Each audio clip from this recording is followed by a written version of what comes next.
On this episode of Street Rack Garage, I buy one of the most iconic vehicles in the entire world, a 1968 Volkswagen Westfalia.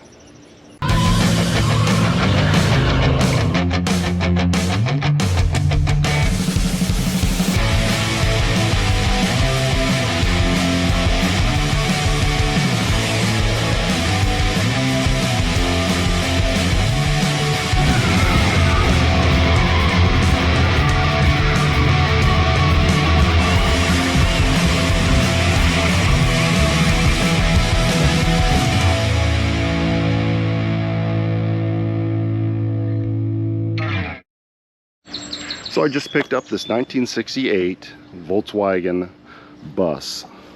It is a camper, a Westfalia, if you will, and it has a pop-up top here. It's hinged here and there, and it's been sitting for about 10 years. It was sitting right behind this shed right there, or this other bus that they're going to fix up. This was going to be their project bus. Apparently they drove it here about almost 200 miles and parked it. Pretty much just sat around ever since.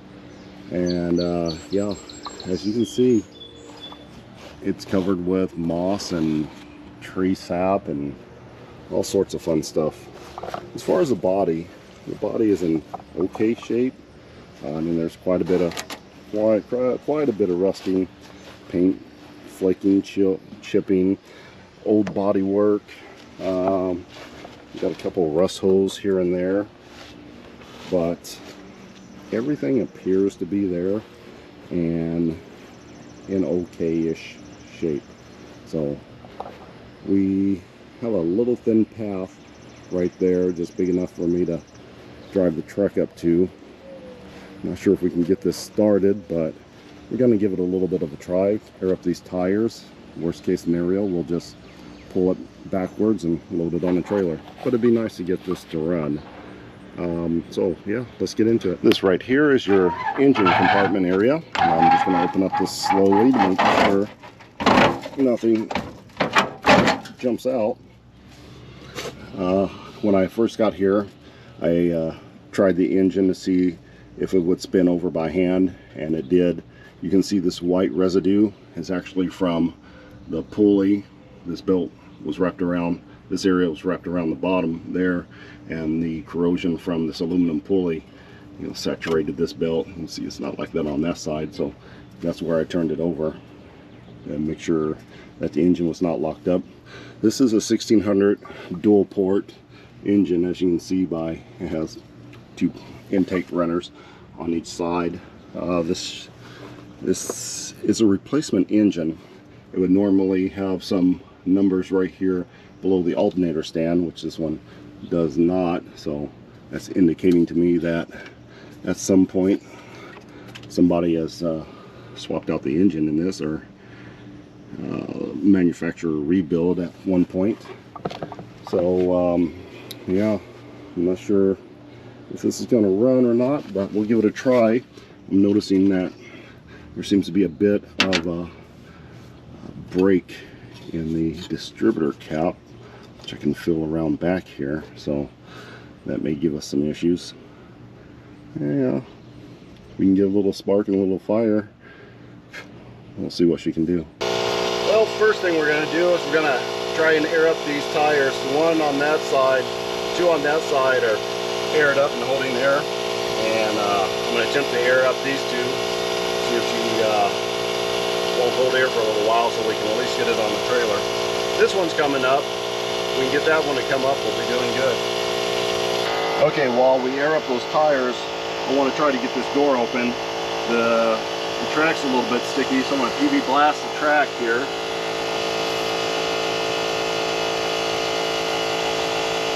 Work that in real good, and maybe hit a few other places, locks and hinges and all that other good stuff while we got it out.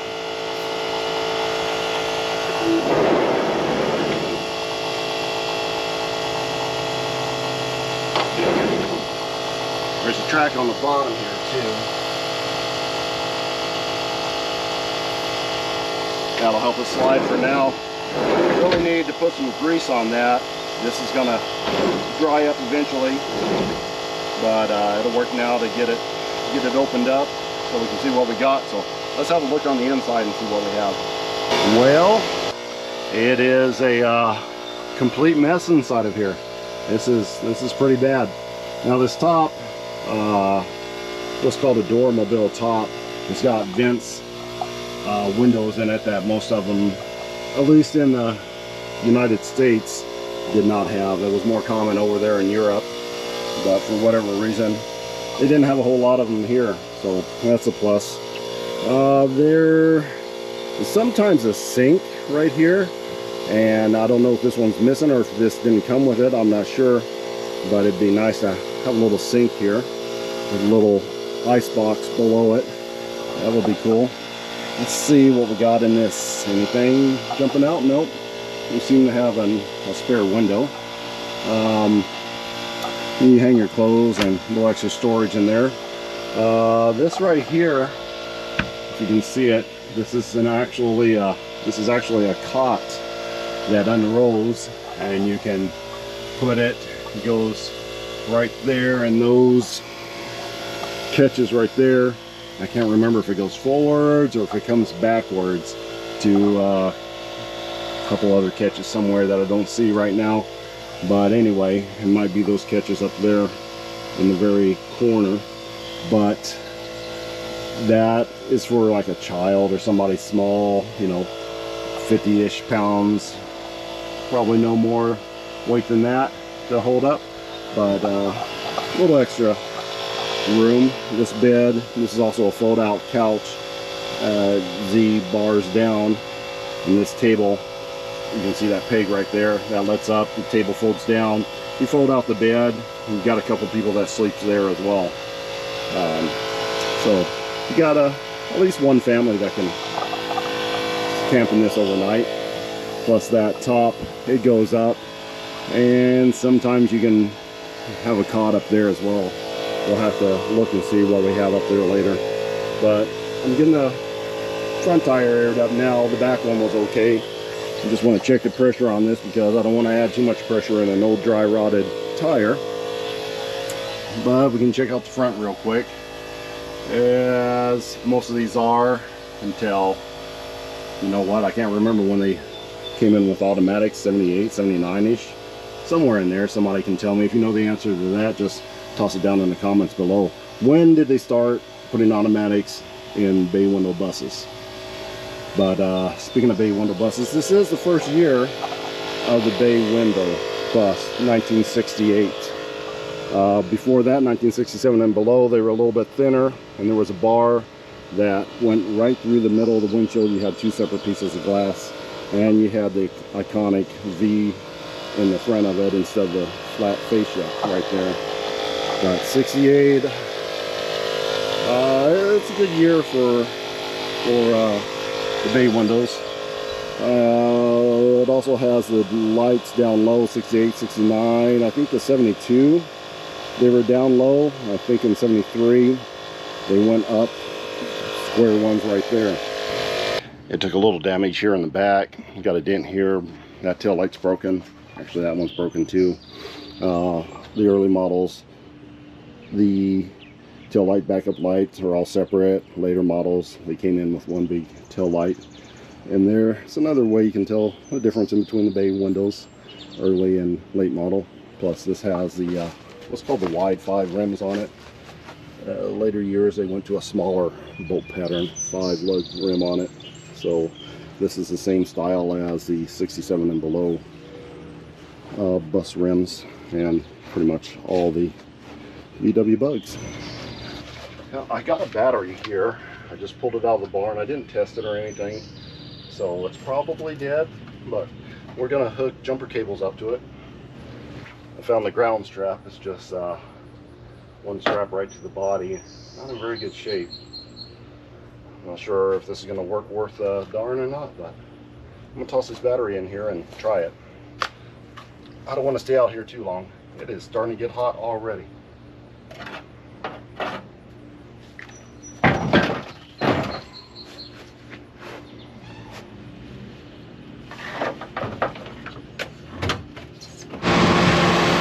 I got the jumper cables hooked up, the truck running behind me here.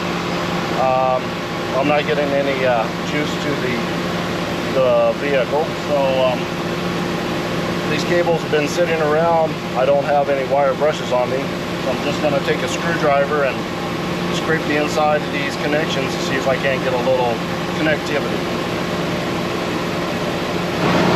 Still not getting any power, but there's a voltage regulator back here that's just sort of laying loose, and there should be a wire that goes here.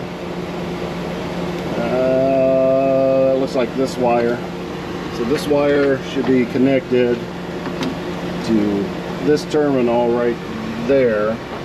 So maybe if we hook that up, we might get something. But this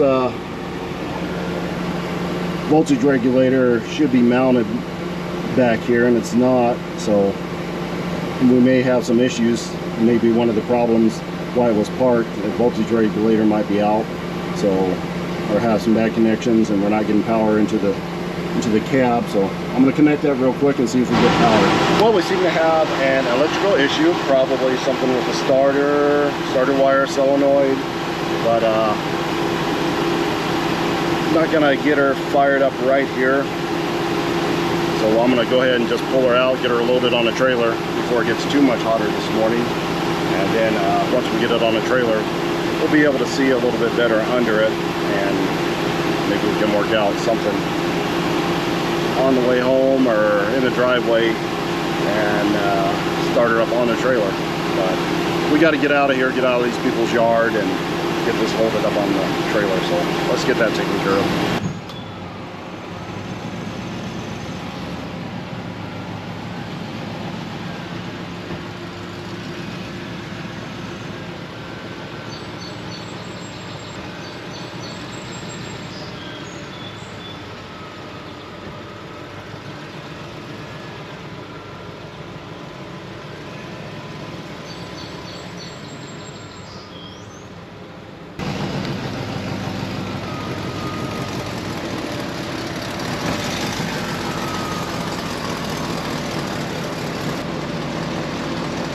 Well, it's a little bit downhill from here, so I think we're going to give it a little push so I don't run into myself.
Okay, we've got her all strapped down and ready to haul back to town.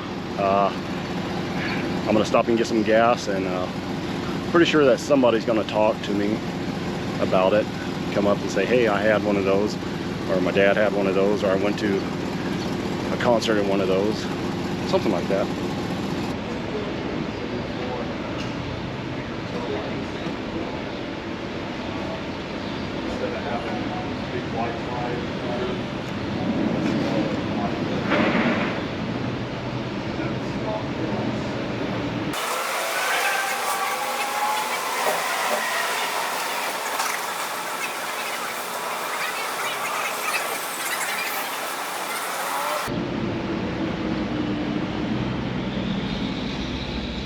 See, I told you, every single time you have a Volkswagen Air-cooled Volkswagen of any kind, bug, bus, whatever, somebody's going to come up to you at the gas station or anytime you stop and get out and you know, have a story to tell.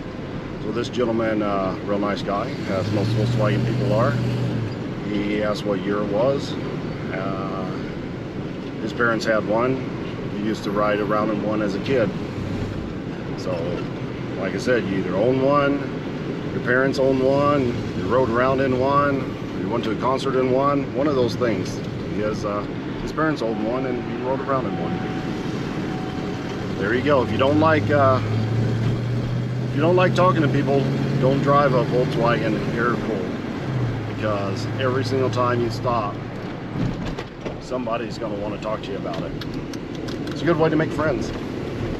I got the bus back here at the house, so I'm going to go ahead and fire up the old pressure washer. Got to hit it underneath and in the engine bay and clean out all that gunk, that leaves and any bugs and spiders that might be crawling around in there. That way we can not get so dirty and not have to worry about when we crawl up underneath of it to hook up any wires that are disconnected, so we can get this thing spinning over to see if it'll fire up. Let's get to cleaning.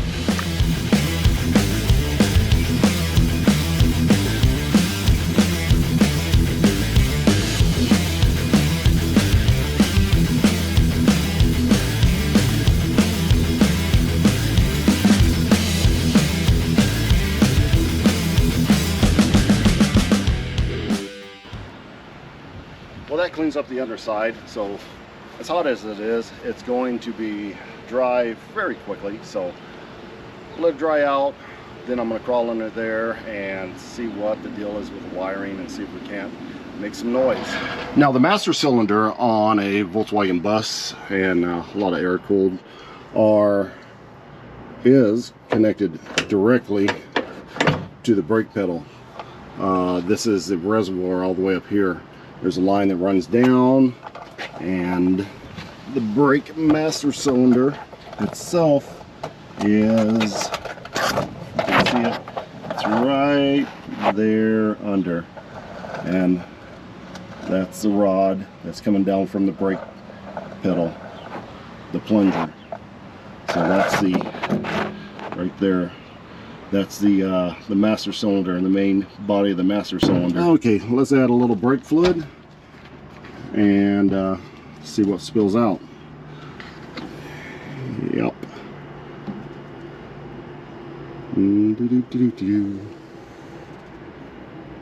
Get in there. Whoops. A little bit much. And we'll let that sit for a little while and let it succulate down in there. Give this a few pumps. See if we get any pressure. See if any fluid comes out anywhere. We do a few slow pumps. Hold it down a little bit, let some of that air come up. Slow pump. Starting to get a little bit of pressure at the very bottom. I'm just going to let that sit for a little while and let some of those air bubbles come up, hopefully. If it doesn't work, we'll open up the bleeder valves and just let her bleed. I don't see any brake fluid underneath right now, so let's go do something else. Yeah, I'm going to hook up this probably completely dead and useless battery to the battery charger and see if we can't get a little bit of juice in it. Put the sucker on high start later and see if we can't crank her around. So let's get to charging this guy up.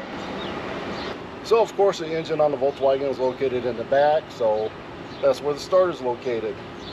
It's about right behind the wheel right here, just up and over a little bit. So I'm going to crawl underneath there and see if there's any loose wires off the starter that may be causing our no start, no crank issue. So that'll be fun.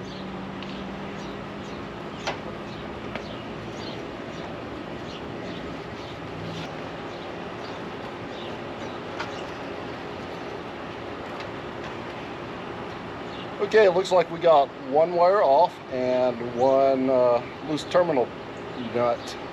So yeah, that's probably our issue right there. So I'm gonna go splice these wires together and tighten some stuff down, and we'll try it again.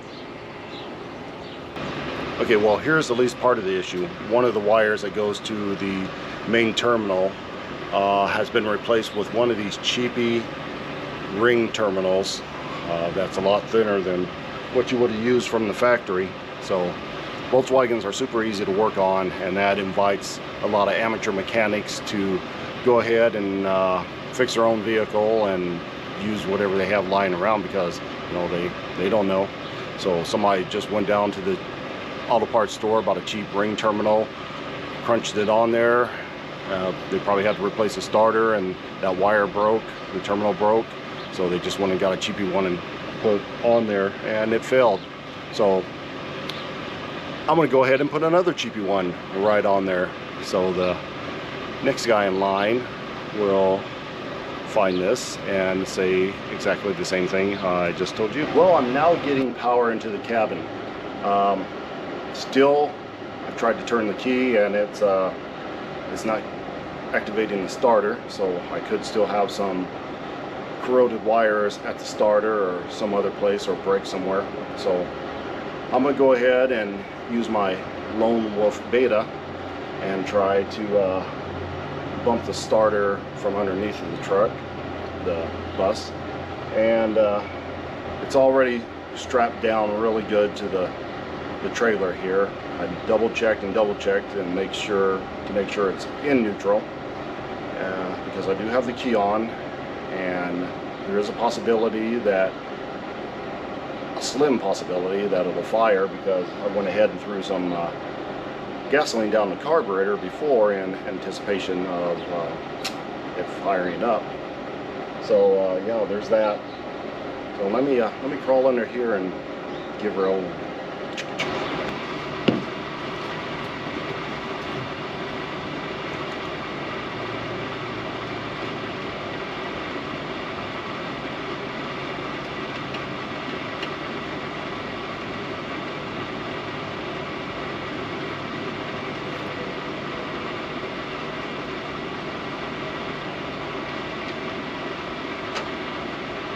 Okay, just got out from underneath the van.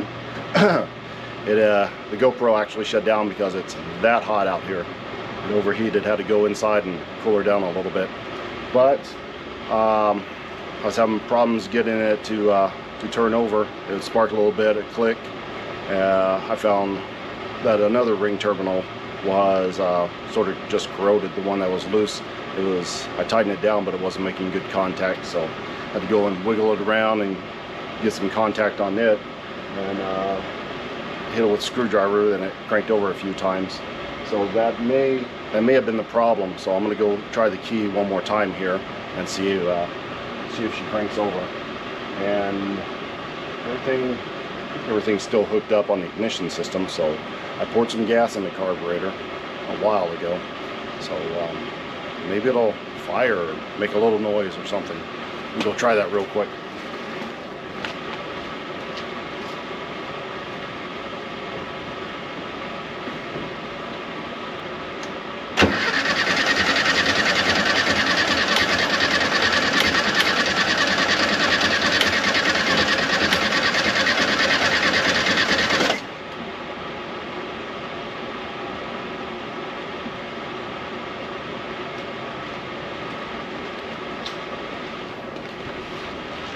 Well, that's encouraging. At least we got her to crank over now. So, yep. I'm probably going to go ahead and disconnect that fuel line. There's a good chance the fuel pump doesn't work anymore. Volkswagens are bad for the diaphragm drying up inside the fuel pump when they sit for a long time. But we'll see. Yeah, that's sweat. Did you see that? I mean, it's bad out here. But yeah, let's go ahead and check for spark. Next is check for spark. We'll disconnect the fuel line, and we're getting close. It turns over real nice. So Volkswagen, if it turns over, it'll start. no problem.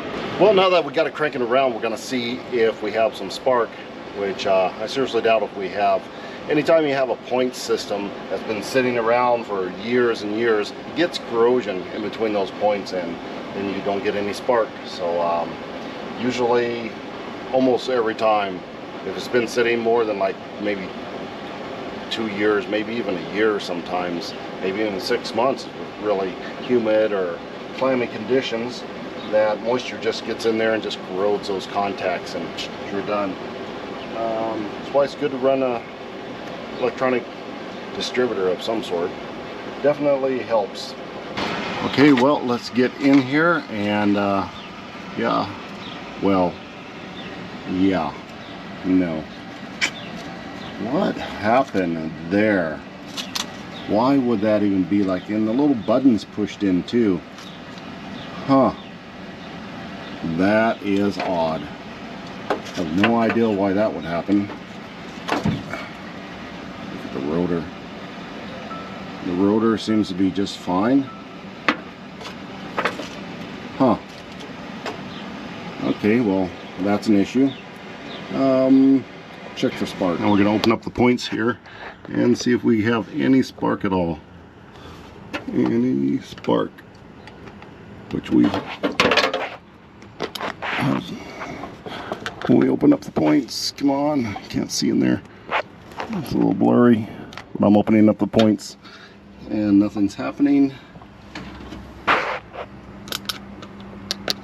But when I ground it against the body, see, when I accidentally hit the screwdriver against the main line, it sparks, but not at the points. It's just sparking because I'm grounding it out. So yeah, no fire at the points. Not that that would matter with this distributor cap, but let's try to get some points going. Just gonna take this sandpaper, slip it in between the points, give it a little sandy sand, and see if that does the trick. There we go. All right, see if that helped any. Okay, let's get in here and take another look, see if we got anything. Come around here. Ooh, bright. I don't know if you can see it, but you can hear it at least. Oh, there's some spark there. So points, refurbished. So we need another cap, and I'm gonna have to borrow from the 56 Beetle. It has 1600 engine in it as well, and it's got the parts we need. We'll just buy some more and put them back later. Okay, cap's on. I was swapping over the wires, and I found this. Yeah, I don't know where the rest of it is. It's not in the plug over there. It's just missing. So fortunately we have some more wires, so we don't have to steal from the 56 on that one, but weird. Okay, spark plug wire is in, and we're getting ready to give it a try. I'm going to add a little more gas. Tech tip, just take you cap off of your spray paint or brake cleaner, pour a little gas in there, pinch her together, and that'll allow you to put it right down the old vent tube right there.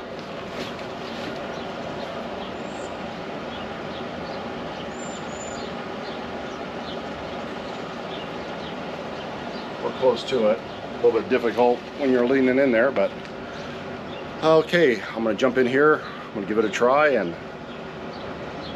hopefully it's going to make some noise.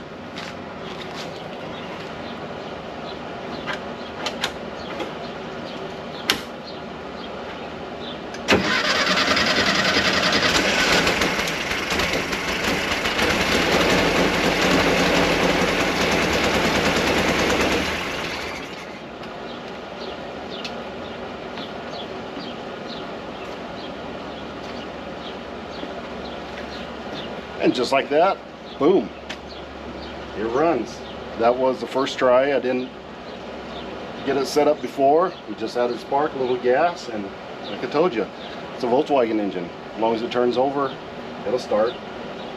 10 years, sitting for 10 years. Almost fires right up. After we got spark and put a little gasoline in it, it did start right up. Nice. Next up, we're gonna see if the fuel pump is working. I got a Gatorade bottle here with some gasoline in it. I ran a fresh line right to the fuel pump. So we're just gonna dip that in there. Set this here. Maybe. Oh, that's weird. Yeah. Well, it's in there. Can you see that? That's pretty tight. Yep. I reprimed the carburetor, put some more fuel down the bowls, and let's fire it back up and see if she's going to draw from this container.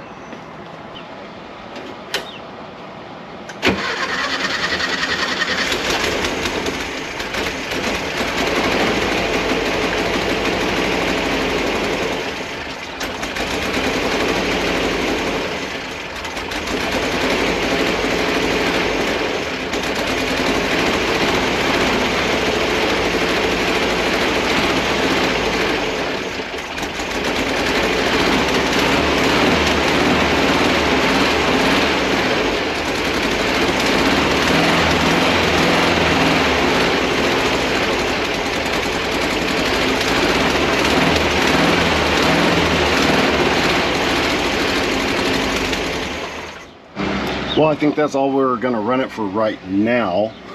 This line is completely saturated. They have a cloth wrapped line. This is a rubber line with a cloth wrapped around it. So that means it's sweaty here on the outside. That rubber hose is deteriorating, and she's leaking gas. And that's something you don't want to do with a Volkswagen engine, is leak gas. And another thing you don't want to do, if you can see it, there's a plastic fuel filter right there. You don't want to run these because the fittings like this just came right off, and they have a tendency to cause fires. See how easily that comes apart, especially on old gas lines. Yeah, fun fact, on these gas lines, braided gas lines for the Volkswagens, you don't have to use hose clamps. It's like a Chinese finger trap. You push it on and it's locked tight on there. See, I don't have any on there, and it is stuck on there tight. But with age, they get brittle.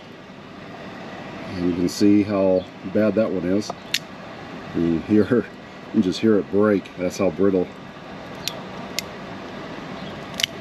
the line is. When these things get old and brittle, they break. And it's the same thing with these filters. They get old and brittle, and they break too. The ends break off. This one's doing fairly well, but that's a real thin plastic. You get a little bit of a hole in that, and it's all over. That's why you see a lot of Volkswagen fires. But yeah, this line is toast. But we got plenty more line. We can put that together and remote mount our fuel filter somewhere else, and we should be good to fire it up again.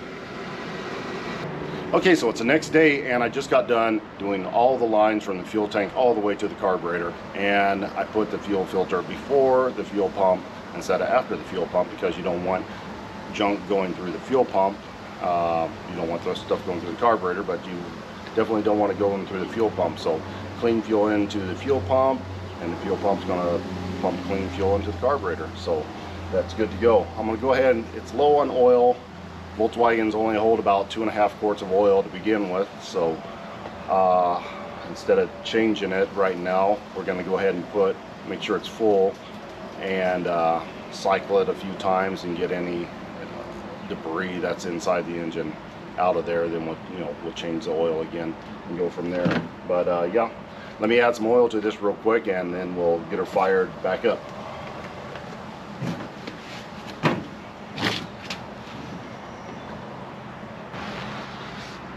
oil's added, and I only spilled about half a quart. Only spilled about a quart. So yeah, got oil in there, fuel going to it. Oh wait, fuel. I don't have fuel going to it. So when I drained the tank already, so I'm going to go ahead and add some gasoline to the tank and see if we can go ahead and draw off the tank. The gas that came out of it looked nasty, but I didn't see any big particles or anything, and we got the fuel filter in there. So I'm going to go ahead and add some gas to the tank, and then we'll give it a spin and we'll see what it'll do. Okay, she is all gassed up, so I'm going to go ahead and hit the key and see if we can make some noise.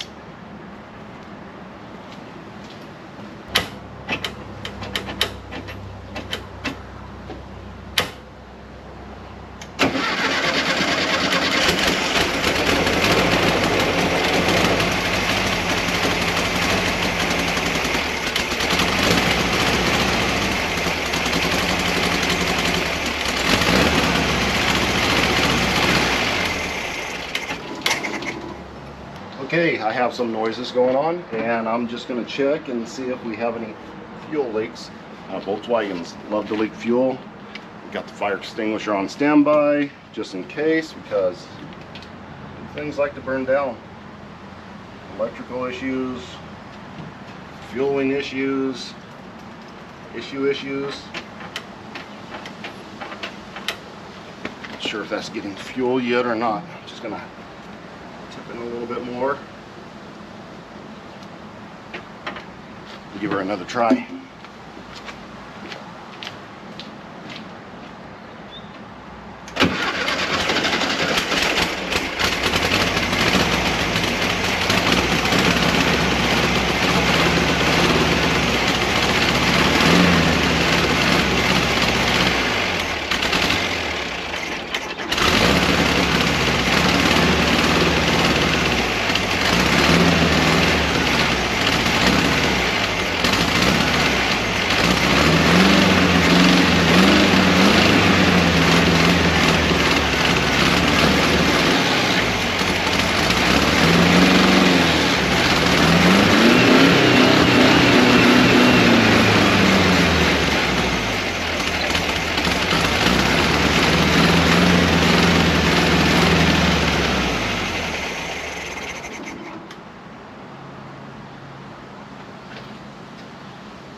Okay, pretty sure I have no accelerator pump. I am really having to pat it, feather it to get it to stay running, and when I let off it stops altogether. But it was blowing some more stuff out of there, wasn't it? Ooh, that is hot. Yep. Huh. Check for more leakage, and oh look, there is a leak.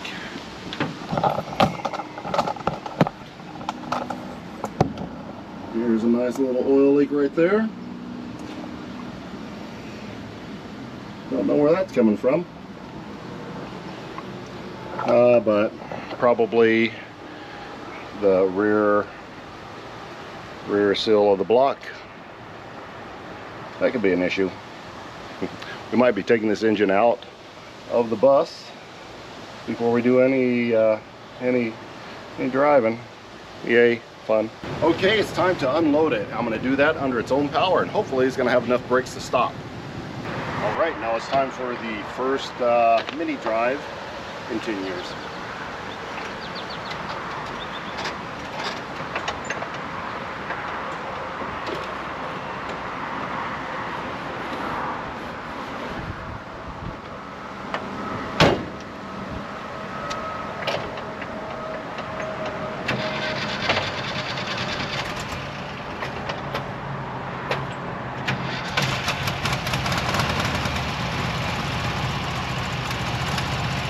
It's gonna be fun. There we go.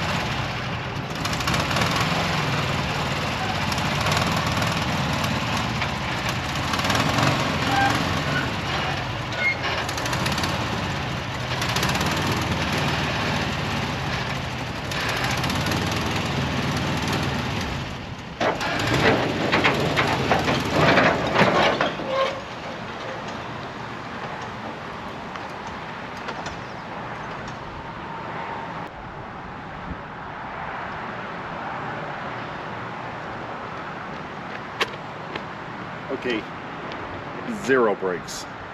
If I didn't turn, I would have hit my other car in the driveway.